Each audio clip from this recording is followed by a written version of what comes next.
Doctor صاحب، میرا سوال یہ ہے کہ کچھ تو آپ نے وضاحت کر دی ایکسٹریمزم کے بارے میں اور طالبان اور آج کل جو کچھ ہو رہا ہے ہمارے صوبہ سرحد میں یا بلوچستان میں یا یہاں کہیں بھی ہے، جس کو مختلف انداز سے لوگ دیکھتے ہیں. کچھ لوگ اسلام کا نام دیتے ہیں، کچھ لوگ اس کو ایکسٹریمزم کہتے ہیں، تو کچھ الجھنیں ہیں. میرے نزدیک میں آپ کا موقف جاننا چاہوں گا کہ اگر میں یہ کہوں کہ یہ تمام تر چیزوں کی جو جڑ ہے وہ اجتہاد کا دروازہ بند کرنے کی وجہ سے ہوا، کیا آپ سمجھتے ہیں کہ علماء کرام جو ہمارے آتے جاتے رہے، انہوں نے ہماری قوم کو انہی مسائل میں الجھائے رکھا کہ ہاتھ اوپر باندھو تو نماز نہیں ہوتی، ہاتھ ناف کے نیچے باندھو تو نماز ہو جائے گی، پینچے ٹخنوں سے اوپر کر لیں تو یہ ہو جائے گا؟ میں سمجھتا ہوں یہ دینی مسلک یا مسائل ضرور ہیں، لیکن ہم کب مدنی دور میں جائیں گے، مکی دور سے مدنی دور میں کب جائیں گے؟ اور علماء کرام اجتہاد کی طرف توجہ کیوں نہیں دے رہے کہ اگر وہ اجتہاد کی طرف توجہ دیتے تو یہ روشن خیالی کے نعرے نہ اٹھتے؟ میرا یہی سوال تھا کہ آپ کیا سمجھتے ہیں کہ علماء کرام کا کیا رول ہے اس سارے مسئلے میں؟ میں اس سے متفق نہیں ہوں. علماء کرام کی کوتاہیاں وہ اپنی جگہ ہیں، وہ اس کو میں علیحدہ ڈیفائن کروں گا. اصل سبب کیا ہے روشن خیالی کا؟ جو لفظ پہلی مرتبہ آیا ہے اس ملک کے اندر وہ امریکہ کے زیر اثر تھرو مشرف آیا ہے. اس کا مطلب کیا ہے؟ اس کا مطلب یہ ہے کہ اسلام کو صرف نام کے حد تک رکھو، اور زیادہ سے زیادہ کچھ چاہو تو نماز پڑھ لو، کچھ چاہے تو میں بھی مسلمان ہوں، میں بھی پڑھ لیتا ہوں کبھی کبھی نماز وغیرہ وغیرہ. باقی یہ کہ اس کے اوپر انسسٹ کرنا کہ یہ فرائض ہیں، یہ چیزیں حرام ہیں، ان سے بچنا ہے، یہ فنڈامنٹلزم ہے. اور اس سے بھی آگے بڑھ کر یہ کہنا کہ اسلام ایک نظام ہے پوری زندگی کا، اور یہ پولیٹیکل سوشل اکنامک سسٹم اسلام، یہ تو گویا کہ ہمارے نزدیک کفر ہے. اسلام نظام نہیں ہے، اس کو بس مذہب کی حد تک رکھو. یہ ہے وہ آئیڈیا، وہ فلڈ جو آیا ہے ویسٹ سے، اس کا پس منظر جان لیجئے. اور میں نے جیسا کہ اس سے پہلے ایک سوال کے جواب میں کہا تھا کہ دیکھیے دنیا میں سورس آف ایول جو ہے، الٹیمیٹ سورس آف ایول از شیطان. اور اس دنیا میں کئی سو سال سے شیطان کا سب سے بڑا ایجنٹ ہے یہودی. یہودیوں نے آج سے 300 برس پہلے سے آپ لے کر چلیے معاملے کو، اس وقت کیا تھا؟ یہودی سخت پرسیکیوٹڈ تھے. عیسائی جو ہے ان سے نفرت کرتے تھے، گھیٹوز کے اندر رکھتے تھے، شہروں میں آنے نہیں دیتے تھے. جس طریقے سے کہ کہیں کرفیو لگا ہو تو 2 گھنٹے کے لیے مہلت ملتی، ایسے انہیں مہلت ہوتی تھی شہروں میں آنے کی. اس عرصے میں انہوں نے کیا کیا؟ عیسائیت کو انہوں نے سپلٹ کروایا، پوپ کا اقتدار ختم کیا، سیاست کو مذہب سے علیحدہ کر دیا. Secularism is the invention of the Jews. اور یہ کیوں؟ اس لیے کہ ظاہر بات ہے کہ اگر مذہب کا کوئی تعلق ریاست سے ہے تو ان کی تو تعداد بہت ہی تھوڑی ہے، پھر ان کا کوئی اثر رہے گا ہی نہیں. They are a minute minority in the world. کل 1.5 کروڑ سے بھی کم ہے، نیئر اباؤٹ 14 ملین کل ان کی تعداد دنیا میں ہے. ان کا کہیں پولیٹیکل انفلوئنس ہو سکتا ہے؟ نہیں ہو سکتا. لیکن جب مذہب علیحدہ ہو گیا، اب شہری سب برابر ہیں. ہر امریکن سٹیزن از ایکول، وہ جیو ہو، وہ عیسائی ہو، وہ بیپٹسٹ ہو، وہ فلاں ہو، وہ Catholic who, Protestant who, whosoever he is. یہاں تک کہ مسلمان آئے وہ بھی شہری بن گیا تو شہری تو برابر ہے. پہلی بات انہوں نے یہ کی، یہ خدا کے خلاف سب سے پہلی بغاوت تھی کہ تم ہٹ جاؤ، ہم اپنے معاملات خود چلائیں گے. وی آر sovereign، ہم قانون بنائیں گے. We don't need any divine law, we don't need your guidance. ہم ٹھیک ہے پریئر کر دیں گے، گھٹنے ٹیک کے کھڑے ہو جائیں گے، جائیں گے اگر جائیں گے چرچ میں. یورپ وغیرہ میں جو چرچ میں جاتے بھی بہت کم لوگ ہیں، امریکہ میں پھر بھی کچھ جاتے ہیں. لیکن آپ کا ہماری سیاسی زندگی سے تعلق ہے، گیٹ اسائڈ. ہمارا معاشی نظام یہودیوں کا ایجاد کرتا، بینک ایجاد کیا ہے یہودیوں نے. ای بنوک ای فکر چالاک یہود، یہ اقبال کہہ رہا ہے. یہ بینک جو ہیں یہ یہودیوں کی عیارانہ سوچ کا نتیجہ ہے. تو سب سے پہلے بغاوت مذہبی کروائی انگلینڈ سے پوپ کے خلاف، اور وہ بن گیا کیا؟ چرچ آف انگلینڈ، جو انڈیپینڈنٹ تھا پوپ سے. اور سب سے پہلا بینک قائم کروایا یہودیوں نے انگلینڈ میں، bank of England, that was the first bank.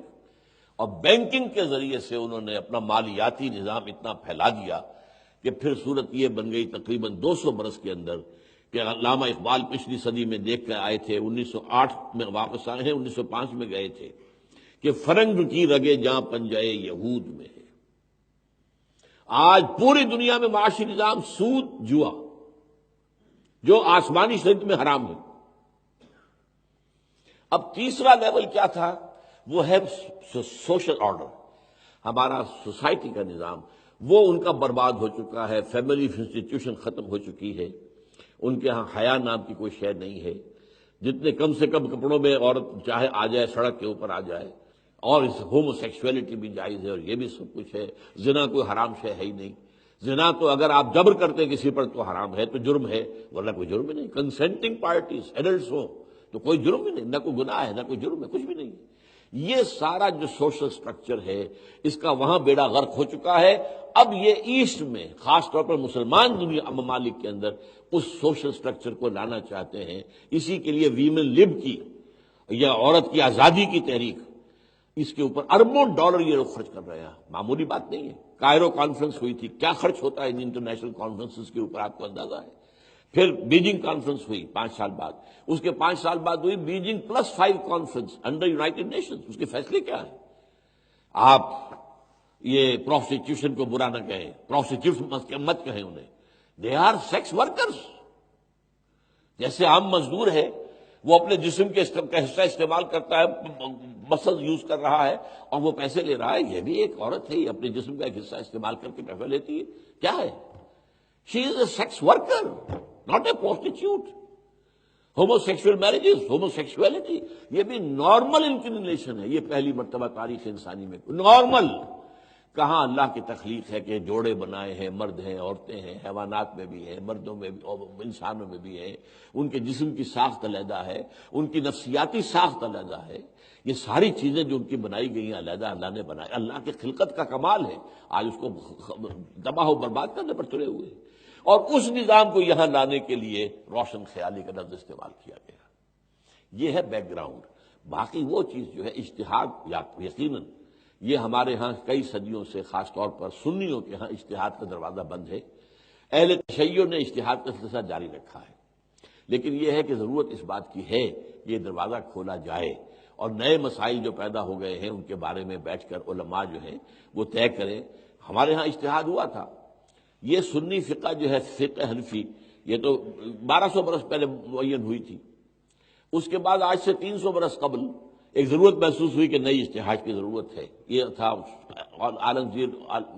Aurangzeb عالمگیر کا زمانہ، کہ اب اتنا عرصہ گزر گیا ہے کہ اب نیا ہمیں اجتہادات ہونے چاہیے۔ اس نے کیا کیا؟ تمام گورنرز کو لکھ دیا، آپ کے صوبوں میں جو بڑے بڑے فقہا ہیں ان کو آپ نامزد کر دیں، ان کو بلا کر ان کی کمیٹی بنا دی گئی۔ انہوں نے اجتہادات کیے اور نئے فتوے مرتب کیے، وہ فتاوائے عالمگیری کہلاتے ہیں۔ عالمگیر تو مفتی نہیں تھا، فقی نہیں تھا، لیکن عالمگیر کی اپوائنٹڈ باڈی نے فتاوا کیے جو مرتب، وہ فتاوائے عالمگیری کہلاتے ہیں۔ تو اس وقت اجتہاد ہوا، اب اس کے بعد پھر بند ہے۔ باقی یہ چیزیں معاملہ یہ یہاں پہ ہاتھ ہے، یا یہ چیزیں وہ ہیں کہ جن کے لیے تو کشادہ رہنا چاہیے سینہ انسان کا۔ یہ بڑے مائنر اختلافات ہیں، کوئی میجر اختلاف نہیں ہے۔ خام خواہ بعض لوگ ان اختلافات کو ایکسپلائٹ کرتے ہیں اسلام کو بدنام کرنے کے لیے۔ ورنہ سوچیں، آپ ایک نماز کو لے لیں، 99% آف پریئر پوری دنیا کے مسلمانوں کے نزدیک متفق علیہ ہے، 1% اختلاف ہے۔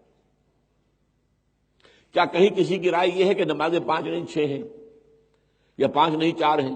ہے کہیں کوئی اختلاف ہے کہ فجر کی رکعتیں 2 ہیں، مغرب کی 3 ہیں؟ کیوں ہے بھائی؟ کوئی اختلاف ہے؟ کوئی اختلاف ہے کہ ہر رکعت کے لیے پہلے کھڑے ہونا ہے، پھر یہ رکوع ہے، پھر سجدہ ہے، پھر بیٹھنا ہے، پھر سجدہ ہے، پھر کھڑے ہونا ہے؟ کوئی اختلاف ہے؟ 99% صلاۃ جو ہے 1400 برس گزر گئے، اور یہ امت کہاں سے کہاں پھیلی ہے، فرام ایسٹ ٹو ویسٹ، لیکن یہاں اختلاف ہی نہیں۔ 5 چیزیں کیا اختلاف ہے؟ ہاتھ یہاں باندھ دیا، یہاں باندھ دیا، یا کھول دیا، آمین بالجہر کہہ لیا یا دل میں کہہ لیا، رفع یدین جو ہے وہ صرف شروع میں 1 دفعہ کیا یا بعد میں بھی کچھ کیا، بس۔ اس سے کیا ہے، آپ غور کریں گے اگر میری بات، اس سے جس کو آپ کہتے ہیں ڈرل، نماز کی ڈرل کے اندر کوئی رکھنا نہیں پڑتا۔ اگر کچھ یہ ہوتا کہ صاحب رکوع جو ہے وہ ایک ہے، سجدہ بھی ایک ہی ہے، کسی کی رائے یہ ہوتی تو وہ ایک سجدہ کر کے کھڑا ہو جاتا، دوسرا آدمی دوسرا سجدہ نیچے گرا ہوا تھا سجدے میں، وہ ٹوٹ جاتی جماعت ساتھ نہیں، ڈرل ختم ہو گئی۔ یا یہ تو اس طریقے کہیں بھی ڈرل ختم جو ہے ٹوٹتی نہیں ہے ہماری۔ آپ خانہ کعبہ کے گرد دیکھیے، سنی، شیعہ، دیوبندی، باقی ہمارے بعض بریلوی جو ہے وہ انتہا پسند ہے، وہ وہاں باجماعت نماز پڑھتے نہیں ہیں کہ یہ وہابی ہیں اور ان کے پیچھے نماز، یہ چیزیں، یہ جہالت کی باتیں ہیں جو ہے بہت زیادہ۔ لیکن اس کا الزام بھی، آخری بات کہہ رہا ہوں، آپ علماء کو دے کر فارغ نہ ہو جائیں۔ آئی سے یو آر ریسپانسبل۔ آپ نے کیوں نہیں دین پڑھا؟ کیا یہ آپ کے لیے ممنوع ہے؟ میں نے کیوں دین پڑھا ہے؟ میں تو ڈاکٹر تھا، آپ فارماسسٹ ہیں، میرے بیٹوں نے پڑھا ہے، وہ نماز جمعہ پڑھا رہے ہیں، تو زیادتی کیا ہے؟ وہ ہماری ہے۔ ہم گئے پروفیشنز کی طرف، کیریئرز کی طرف، اور بالکل جو ہماری سوسائٹی کا نچلا ترین طبقہ ہوتا ہے وہ جاتے ہیں دین کی تعلیم حاصل کرنے کے لیے۔ اکثر اور بیشتر جو ہے آپ کو امام ملیں گے ہزارہ، اور یہ جو کوہستان کا علاقہ ہے وہاں کے لوگ انتہائی غریب، اور وہاں گھر گھر مدرسہ کھلا ہوا ہے، وہ کیا ہے؟ وہ روٹیاں مانگ کر محلے سے لا کے کھاتے ہیں۔ یہ تو آپ نے کیا ہے نا، اور پھر ان کو سٹیٹس یہ دے دیا ہے کہ اس کے بغیر نکاح نہیں ہو سکتا۔ آپ کیوں نہیں اپنی بیٹی کا نکاح پڑھا سکتے؟ Why can't you do it?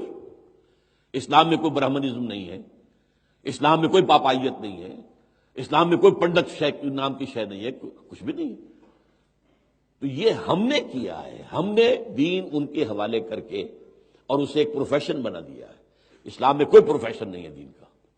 Us professionalism کی وجہ سے، اور جو جیلسی ہوتی ہے، پروفیشنل جیلسی، یہ ہے جو مولویوں کے اندر ہے، اس کو آپ گالیاں دے دیں گے، لیکن یہ آپ بھول جائیں گے کہ یہ سارا تو ہم آورد ہے، تو ہمارے کیے کا ہے، ہم نے ان کے حوالے کیا ہوا ہے۔ اس حوالے سے ذرا میری بات تلخ ہو گئی ہے، لیکن میں نے ایک دفعہ، میں آپ کو لطیفے کی بات بتا دوں کہ ایبٹ آباد کے اس میڈیکل کالج میں مجھے بلایا گیا، میرے کلاس فیلو نے شروع کیا تھا، ڈاکٹر اے جے خان نے، وہاں لیکچر تھا میرا۔ تو جو اساتذہ تھے، پروفیسرز وغیرہ، وہ بعد میں چائے پہ گفتگو ہو رہی تھی، جی ہمیں کسی طریقے سے ان مولویوں کی مصیبت سے نجات دلائیے، یہ جو ہے اس کے اوپر لاؤڈ اسپیکر کے اوپر بولتے ہیں، زور سے چیختے ہیں، چلاتے ہیں۔ میں نے کہا اس کا اصل الزام آپ پر ہے، ان پر نہیں ہے۔ کیسے جی؟ میں نے کہا آپ مسجد میں جاتے نہیں، مولوی کے سامنے کوئی ہوتا ہی نہیں جسے وہ سنائے، وہ لاؤڈ اسپیکر سے سناتا ہے۔ اب تو سنو گے نا، یہ تو وہ آپ سے انتقام لے رہا ہے۔ آپ مسجد میں جائیں، اس کے سامنے بیٹھے نہیں، شاید کوئی 2 4 بات کی کام کی باتیں بھی کرے، وہ سمجھے کہ کچھ لوگ جو ہیں سمجھدار پڑھے لکھے بھی لوگ موجود ہیں۔ تو یہ جو ہمیں اپنا دیکھنا چاہیے، اصل سوچ بھی یہ ہونی چاہیے۔ باقی یہ صحیح ہے، اجتہاد کی ضرورت ہے، اجتہاد ہونا چاہیے، لیکن اصل مسئلہ یہ بھی سمجھ لیجئے اجتہاد کہاں ہوتا ہے؟ جو نیا مسئلہ پیدا ہوا ہو اس میں اجتہاد ہوتا ہے۔ جو مسئلے وہی ہیں جو حضور کے زمانے میں تھے، اس میں کوئی چینج کرنا، وائی؟ میری بات سمجھ رہے ہیں آپ؟ اجتہاد ان چیزوں میں ہوتا ہے جو نئے مسئلے پیدا، مثلاً کیمرہ نہیں تھا، پہلے ہاتھ سے تصویر بنتی تھی، آیا کیمرے کی تصویر کا بھی حکم وہی ہوگا یا نہیں ہوگا؟ یہ اجتہاد کا مسئلہ ہے۔ لاؤڈ سپیکر ہے، پہلے نہیں ہوتا تھا، لاؤڈ سپیکر پر آزاد دی جا سکتی یا نہیں، یہ اجتہاد کا مسئلہ ہے۔ کچھ علماء نے کہا نہیں دی جا سکتی، اب سب دیتے ہیں۔ یہ ہمارے علماء کی وہ ہے کمی ہے، ہر نئی چیز سے بالکل گویا کہ وہ یہ دیکھے بغیر کہ بھائی آخر لاؤڈ سپیکر ہے، اس میں کوئی برائی نہیں ہے، تو اس کو استعمال کرنے میں کیا حرج ہے، ایک فتویٰ ہے ذریعہ۔ تو یہ کوتاہیاں ان کی بھی ہیں، اور ان سے مجھ سے بڑھ کر آپ واقف نہیں ہیں۔ میں تو اس میدان میں ہوں نا، میں نے تو اپنی زندگی اس میں کھپائی ہے، لیکن یہ ہے کہ اس میں ہمیں آپ کو اور ہر شخص کو فوکس کرنا چاہیے، what you are doing, what's your positive contribution toward the solution of this problem. زیادہ توجہ اس پر کیجیے۔